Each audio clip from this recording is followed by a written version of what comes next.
بر صغیر کے ایک بڑے بزرگ ہوئے ہیں حضرت ملا جیون رحمت اللہ تعالی علیہ. آپ مغل بادشاہ اورنگزیب رحمت اللہ تعالی علیہ کے استاد تھے. ملا جیون معاشی لحاظ سے بڑی نارمل زندگی گزارتے تھے, بڑی مطلب جس کو کہیں کہ نارمل مڈل کلاس. ایک بار اورنگزیب کہیں جا رہا تھا, اس نے اپنے استاد سے ملاقات کی اور ایک تحفے میں ایک چونی پیش کی, ایک سکہ تحفے میں دیا اور سفر پر چلا گیا. کئی دنوں بعد جب واپس آیا تو ملا جیون رحمت اللہ تعالی علیہ کے حالات بدلے ہوئے, آپ تو امیر و کبیر ہو گئے, آپ کے پاس ٹھیک ٹھاک مال آ گیا. تو بادشاہ کہتا ہے استاد صاحب میں جب گیا تھا تب تو آپ اتنے ویل آف نہیں تھے, اب اتنے تھوڑے عرصے میں 2-4 مہینے میں آپ تو مالدار ہو گئے, کیا وجہ ہے؟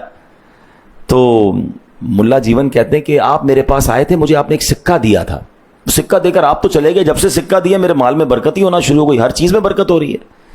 تو بادشاہ اورنگزیب کمال کا بندہ تھا, وہ کہتا ہے میں آپ کو بتاتا ہوں کہ اس سکے کی حقیقت کیا ہے. اور اس نے بادشاہ نے اپنے سپاہی کو کہا کہ فلاں محلے کے ایک تاجر کو بلاؤ اور اس کو کہو اپنا روزنامچہ لے کر آئے. تاجر کو بلایا گیا, تاجر کو کہا کہ فلاں دن کا اپنا ڈیلی لیجر جس کو ہم کہتے ہیں نا وہ کھولو, بتاؤ تم نے کیا کیا کیا خرچ کیا تھا. وہ بتاتا رہا, اس کو پیسے دیے, اس کو پیسے دیے, فلاں کو دیے. کہتا ہے میں نے ایک بندے کو ایک چونی بھی دی تھی مزدوری میں. کہا وہ مزدور کون تھا؟ تاجر کہتا ہے صاحب بڑا عجیب ماجرا ہے. کیا ماجرا ہے سناؤ. تو وہ تاجر کہتا ہے کہ بات یہ ہے کہ ایک بار بارش ہو رہی تھی, رات کا وقت تھا, میری چھت ٹوٹ گئی, میں باہر نکلا, مجھے کوئی مزدور نہیں ملا, ایک شخص نظر آ گیا, میں نے کہا ذرا میرے گھر کی چھت بنا دو, میں تمہیں مزدوری بھی دوں گا. وہ رات بھر کام کرتا رہا, میرے گھر کی چھت بنائی, اور جب فجر کی اذان ہو گئی تو وہ بندہ جب جانے لگا تو میں نے کہا بھائی مسئلہ یہ مزدوری کے پیسے میرے پاس نہیں ہے, ایک چونی ہے وہ لے لو, پھر کبھی تمہیں تمہاری اجرت مزید دے دوں گا, اپنا رابطہ وغیرہ دے دو.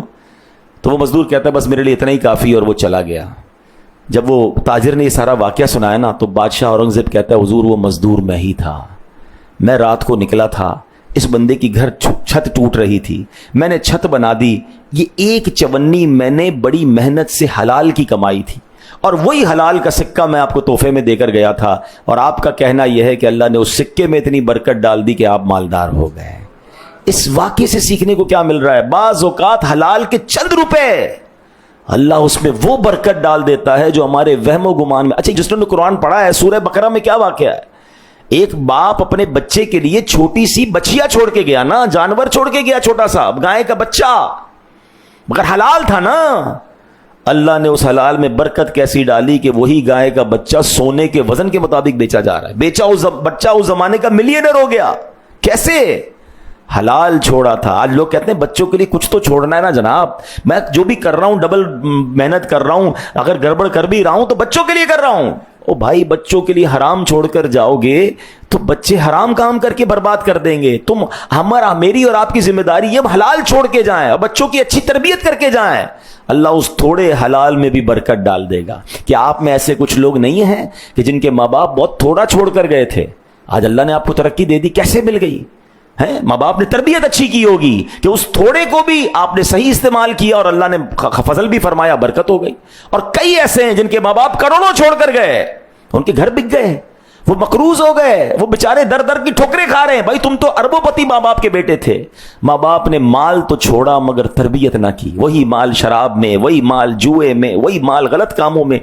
اب سمجھنا یہ کہ لیگیسی کیا چھوڑنی ہے, بچوں کو مال چھوڑ کے جانا ہے یا بچوں کی اچھی تربیت کر کے جانی ہے, انہیں حلال حرام کی تمیز دے کر جانی ہے, انہیں جناب صدقہ خیرات کی ترغیب دے کر جانی ہے, اللہ پر بھروسہ سمجھا کے جانا ہے, یا بس بچے کو بھی یہ سکھانا ہے بیٹا میں بھی مال جمع کر رہا ہوں, تو بھی جمع کر, پیسے ہوں گے تو سب کچھ ہوگا ورنہ کچھ نہیں ہوگا.